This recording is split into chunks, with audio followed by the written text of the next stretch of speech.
जम्मू कश्मीर में दहशतगर्दों पर सख्त कार्रवाई हो या फिर दहशतगर्दों के पुलवामा हमले पर फौज की सख्त कार्रवाई, ओवैसी मोदी सरकार को पुलवामा ऑपरेशन पर भी घेरते नजर आए।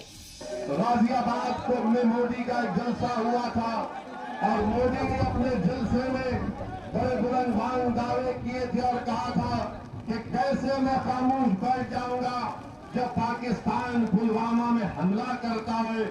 मोदी ने उस वक्त हमारी फौज को इस्तेमाल किया और पार्लियामेंट के इलेक्शन में वोटों को बटोरने का काम किया। गाजियाबाद के अवामी जलसे में ओवैसी ने लखीमपुर खीरी कत्ल मामले के कलीदी मुल्जिम आशीष मिश्रा के बहाने योगी सरकार पर मजहब की बुनियाद पर एनकाउंटर करने का इल्जाम लगा डाला। अगर आशीष का नाम अतीक होता तब तक उसको ठोक दिया जाता।